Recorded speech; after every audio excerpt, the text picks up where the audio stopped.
अभी तक इमरान खान के वुकला चीफ जस्टिस के पीछे थे कि केस समाअत के लिए फिक्स किया जाए। अब पहली बार ऐसा हो रहा है कि चीफ जस्टिस ने केस समाअत के लिए फिक्स किया और वकील कह रहे हैं कि नहीं, समाअत मुलतवी कर दें। अरबों खरबों के खसारों और महंगाई के बोझ तले दबी कौम पर एहसाने अजीम कर दिया नेपरा ने, और बिजली की कीमत में इतनी कमी कर दी कि आप जानकर हैरान रह जाएंगे। अगर आप 1000 यूनिट्स भी महीने का इस्तेमाल करते हैं तब भी आपको अच्छी खासी बचत हो सकती है। तो एसी का रिमोट उठाने से पहले जरा व्लॉग पूरा सुन लेना। आज अदालत में क्या कुछ हुआ, क्यों एक मौके पर जज साहब ने अडयाला जेल के सुप्रीडेंट को गिरफ्तार करके अदालत लाने की वार्निंग दी, ये सारी तफसीलात आप जान सकेंगे। लेकिन पहले थोड़ी सी बात कर लेते हैं आज के पीटीआई मानसहरा पावर शो की।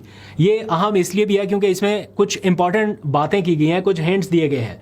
आपको याद है गुज़िश्ता रात मुराद सईद ने पीटीआई की पूरी लीडरशिप को एक तरह से चार्जशीट कर दिया था, फ्रॉम टॉप टू बॉटम। उन्होंने सबका कच्चा छट्टा जो है वो खोल दिया अपनी ट्वीट में, और एक तरह से ये नजर आ रहा था कि लीडरशिप की वजह से या उनके बर वक्त फैसला ना लेने की वजह से पार्टी को मुश्किलात का सामना है। आज सुहेल आफरीदी ने अपने दिल की बातें इस जलसे में कर दी और सबके सामने उन्होंने कहा कि अगर कोई इमरान खान बनने की कोशिश करेगा तो मैं उसकी बात नहीं सुनूंगा। ये पैगाम किसके लिए था इसका उन्होंने नाम नहीं लिया, मालूम नहीं किसके लिए, लेकिन उनकी बातों से बहुत सारी चीज़ों की वजाहत हो गई। उन्होंने ज़रा ज़्यादा ही एग्रेसिव अंदाज में कहा कि मैं इमरान खान को लीडर मानता हूं, अगर जमात के अंदर या जमात के बाहर कोई खुद को इमरान खान समझे और अपनी मर्जी मुसल्लत करने की कोशिश करे तो मैं उसकी बात नहीं सुनूंगा, मैं इमरान खान की ही सुनूंगा। और फिर उन्होंने कहा कि सलमान सफदर के जरिए, इसका वो जिक्र पहले भी एक जलसे में कर चुके हैं, उन्होंने फिर रिपीट किया, और क्यों उन्हें ज़रूरत पेश आई ये रिपीट करने की, ये डॉट्स आप बेहतर तरीके से कनेक्ट कर सकते हैं।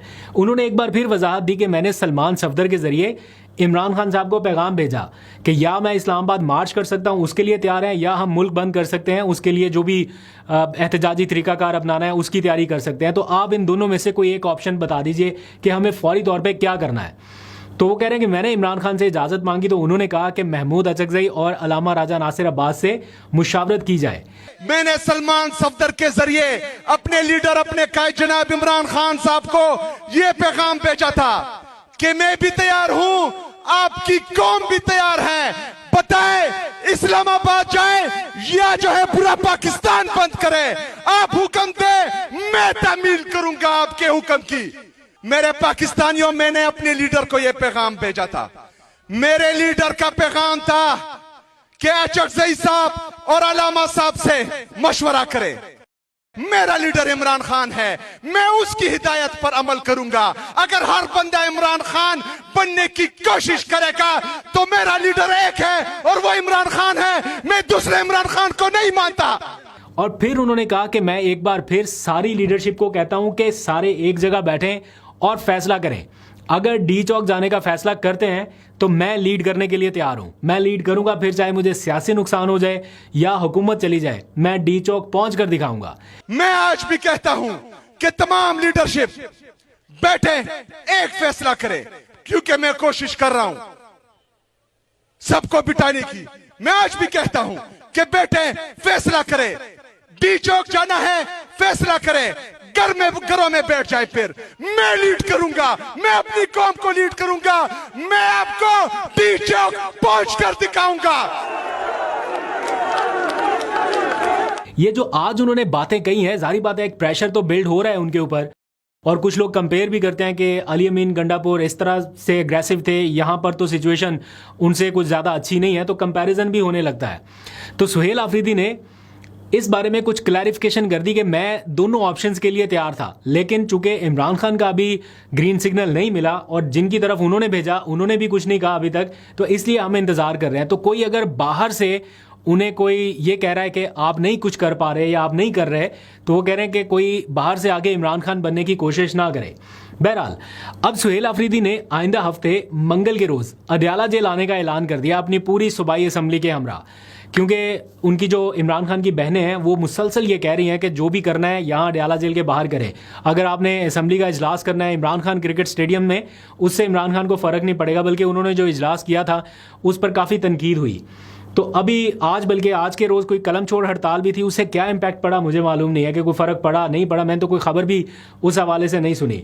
तो आज उन्होंने इमरान खान की बहनों के कहने पर ये ऐलान कर दिया कि उन्होंने चूंकि हमें अडयाला जेल बुलाया है और इस बार हम जा रहे हैं। तो अब देखते हैं कि अगले मंगल के रोज़ अडयाला शोडाउन जो है उसकी इंटेंसिटी क्या रहेगी। क्या सारे सूबाई असम्बली के अरकान कोई 92 के करीब हैं या 91 के करीब हैं, ये सारे के सारे वहाँ पर पहुँचते हैं या नहीं पहुँचते। और दूसरा, सलमान अकरम राजा ने भी कहा कि ये चूँकि मैसेज खुद इमरान खान की जानिब से आया था कि तमाम अरकान असम्बली, तमाम जो वकला बरादरी है जो पीटीआई से वाबस्ता है, ये सारे के सारे उनके केसेस को फाइट बैक करें। तो अगर कोई नहीं पहुंचता तो हम बहुत जल्द उनके नाम मंजर आम पे लाएंगे। तो ये नेम एंड शेम वाली पॉलिसी जो है ये एक बार फिर से आपको सरफेस होती हुई नजर आएगी, इसके ऊपर नजर रखेंगे।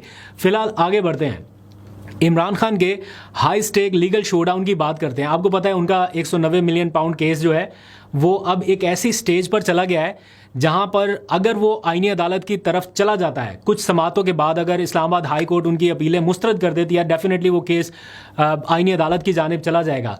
तो इसका मतलब है कि वहां से भी एक पक्की स्टैंप लग सकती है उनकी सजाओं पर।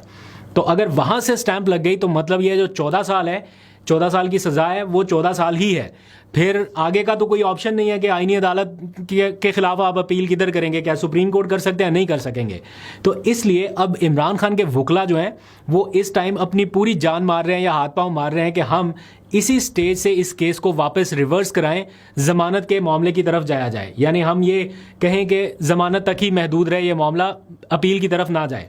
अब इस सिलसिले में कल इस्लामाबाद हाई कोर्ट में होने जा रही है समाअत, लेकिन उनके वकील सलमान सफदर ने ताज़ा हिदायत मिलने तक, इमरान खान से ताज़ा हिदायत मिलने तक 190 मिलियन पाउंड केस में दलाइल ना देने का फैसला किया है। यानी वो इस केस को फाइट बैक नहीं कर रहे। और उन्होंने आज एक दरख्वास्त दायर कर दी है अदालत में कि कल होने वाली समाअत जो है उसे मुलतवी कर दिया जाए, क्योंकि उनका मौकफ ये है कि इमरान खान ने तो उन्हें सिर्फ जमानत की हद तक दलाइल देने का कहा था।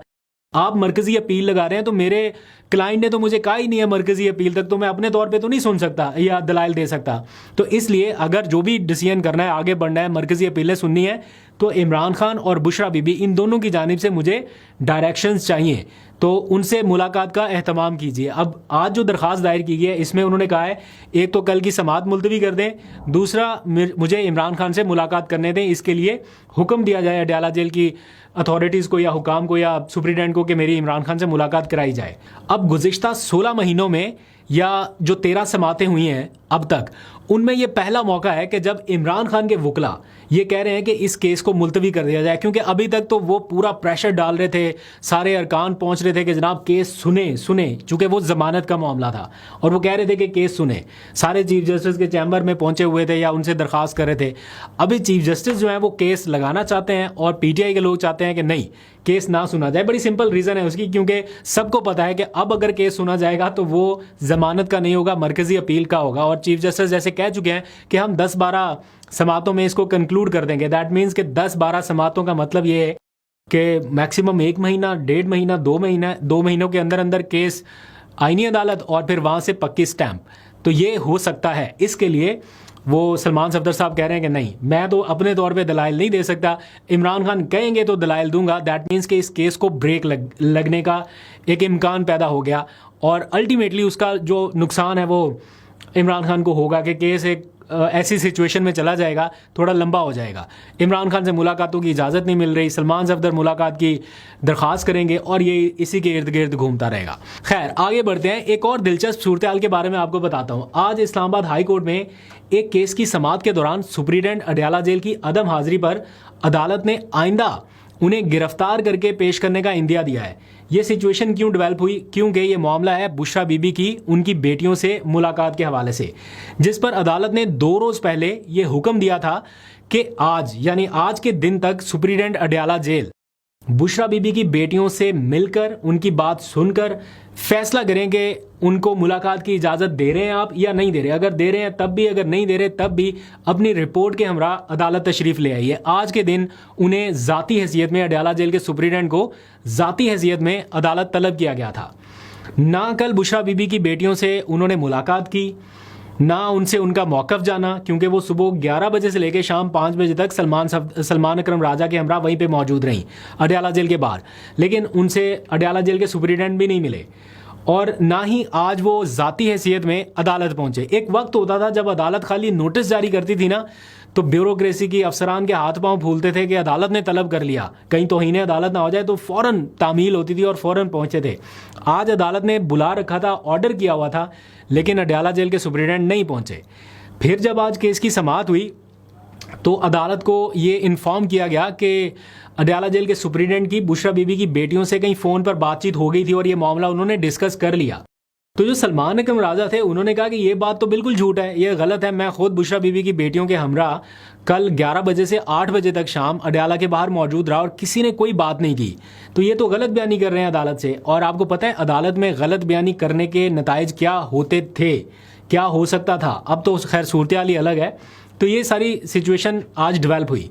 जस्टिस अरबाब मोहम्मद ताहिर ये केस सुन रहे थे, उन्होंने रिमार्क्स दिए कि आइंदा समाअत पर आज भी उन्होंने और ज़्यादा एक तरह से लचक ही दिखाई है, कोई उन्होंने बहुत सख्ती से इस केस को नहीं डील किया, लेकिन उन्होंने रिमार्क्स जो दिए वो ये कि अडयाला जेल के सुप्रीडेंट जो है वो अगली पेशी पर यहाँ पर रिपोर्ट के हमरा आएँ। अगर उन्होंने बात की है बुशरा बीबी की बेटियों से या नहीं की है, जो भी सिचुएशन है वो पूरी रिपोर्ट लेके अगली पेशी पर आएँ। और अगर वो नहीं आते, अगली पेशी पर भी नहीं आते, तो फिर हम यहाँ से किसी को भिजवाएंगे, वो उन्हें गिरफ्तार करके ले आएगा। ये काफ़ी सख्त रिमार्क्स थे उनके, जिस पर जो एडवोकेट जनरल थे पंजाब के, उन्होंने इस्लामाबाद के सॉरी, उन्होंने कहा कि नहीं इसकी ज़रूरत नहीं पड़ेगी, वो जनाब हाजिर हो जाएंगे खुद ही। आज हाजिर हो जाते तो और अच्छा था, लेकिन अब मेरा ख्याल उन्होंने कहा कि अगली पेशी पे वो आ जाएंगे। अच्छा, जाते जाते दो खबरें और। एक खबर तो ऐसी है ना, मैं सुन के ही हैरान रह गया। अरबों खरबों के खसारे और महंगाई के बोझ तले दबी कौम पर एक बहुत बड़ा एहसान हुआ है। आपको पता भी नहीं चला होगा अभी तक, या शायद पता चल गया होगा। नेपरा ने हातिम ताई की कब्र पर लात मारते हुए बिजली की कीमत 1 पैसा फी यूनिट, 1 रुपया भी नहीं, 99 पैसा भी नहीं, 1 पैसा फी यूनिट सस्ती की है। ये गुज़िश्ता रोज़ की खबर है, मेरे तो नज़रों से आज गुजरी, तो मैं बड़ा हैरान हुआ ये खबर देख के। मैंने कहा वाकई क्या 1 पैसा, ये मतलब क्या लॉजिक बनती है 1 पैसा फ़ी यूनिट सस्ती करने की। तो मैंने इसका ज़रा चेक करते हैं, मैंने इसकी डिटेल वगैरह चेक की, तो वाकई हर जगह पर ये खबर चल रही है कि जनाब 1 पैसा फ़ी यूनिट जो है वो बिजली की कीमत में कमी कर दी गई। यानी अगर कोई सारिफ, वैसे नॉर्मली कोई 500-600 यूनिट हम महीने में इस्तेमाल करते हैं एवरेज घराना जो है, वरना जो लोअर मिडिल क्लास के लोग हैं या मतवसत या गरीब घराना जो है वो तो कोशिश करता है कि 200 यूनिट से ऊपर जाना ही ना दे। वो तो 200 यूनिट की ब्रैकेट में रहता है कि बिजली का बिल कम से कम आए, क्योंकि 201 यूनिट भी हुआ तो उसको रेट अलग ही पड़ेगा। फिर बहुत सारे लोग हैं जो कोशिश करते हैं कि 700 यूनिट से कम पे ही रहें, इससे ऊपर ना जाए। तो एवरेज जो है मिडिल क्लास या लोअर मिडिल क्लास वो 400, 500, 600, 700 यूनिट तक ही इस्तेमाल करते हैं, इससे ज़्यादा तो फिर बिल ही बहुत आता है। तो अगर आप दिल खोल के भी 1000 यूनिट भी अगर आप इस्तेमाल करें, 1000 यूनिट, तो 1 पैसा की रियायत के हिसाब से आपको एक महीने में तकरीबन 10 रुपये की बचत हो सकती है। 1000 का अगर आप यूनिट इस्तेमाल करते हैं, उस पर बिल कितना आएगा वो अलग बहस है, लेकिन बचत जो आपको हो सकती है वो आपको 10 रुपये की हो सकती है। तो अगर आप एसी चलाना चाहें उन 10 रुपये की बचत में, तो आप रिमोट उठाइए चला सकते हैं। इसीलिए मैंने कहा था कि अब पहले व्लॉग पूरा सुन लें, उसके बाद आप ज़रा इसके ऊपर आइएगा। तो ये सारा कुछ हो रहा है, क्या ये रिलीफ हो रहा है और क्या ये सारी चीज़ें हो रही हैं। मेरा ख्याल है कि या तो ये देते ही ना, ये 1 पैसे की भी रियायत ना देते फिर भी ठीक था, लोग चलो खुश थे कि, खुश तो नहीं लेकिन इत्मीनान में तो है ना कि ठीक है ये चल रहा है सारा सीन। लेकिन 1 पैसा फ़ी यूनिट, इसकी क्या लॉजिक है मुझे समझ नहीं आई। बहरहाल कोई 1 रुपया तो कर देते ना, 1 रुपया भी काफ़ी नहीं है, चलो उसकी फिर समझ आती है कि चलो 500-600 रुपये की बचत, ये तो 10 रुपये की बचत है, वो भी हज़ार यूनिट इस्तेमाल करने पर। एनीहाउ, जाते जाते एक अच्छी खबर, मैंने कुछ दिनों पहले के व्लॉग में आपसे जिक्र किया था कि पाकिस्तान का सितारा दुनिया भर में जगमगाएगा। तारिक मलिक साहब, साबिक चेयरमैन नादरा, उनको जो 25 आलमी माहिरीन की फहरिस्त में शामिल किया गया था, उनकी तस्वीर जो है वो अमेरिका के टाइम स्क्वायर पर, न्यूयॉर्क के जो टाइम स्क्वायर है वहाँ पर आवेज़ा कर दी गई कि ये दुनिया के 25 आलमी माहिरीन में से एक हैं। तो वो नाम पाकिस्तान से था। तो ये जानकर बड़ी खुशी हुई, जहाँ पर पाकिस्तान का नाम आ जाए, पॉजिटिव उसके साथ इम्पैक्ट आ जाए तो बड़ा अच्छा लगता है। कल परसों किसी ने वो भेजी मुझे पासपोर्ट की रैंकिंग के हवाले से डिटेल के पाकिस्तान का पासपोर्ट कहाँ पर है, तो वो इतनी डिप्रेसिंग खबर थी, मेरा दिल ही नहीं किया कि उसके ऊपर बात भी करूँ। सारी बात है, कोई अच्छी खबर तो नहीं है कि उसको हम प्राउडली प्रेजेंट कर सकें। आई होप कि वो इस स्टेज पे आए कि हम उसके बारे में ज़रा खुल के बात कर सकेंगे, देखें इतनी बेहतरी हुई है। अभी कहाँ पर है मैं उसके बारे में भी बात नहीं कर रहा। अपना बहुत सा ख्याल रखिए। अल्लाह हाफ़िज़।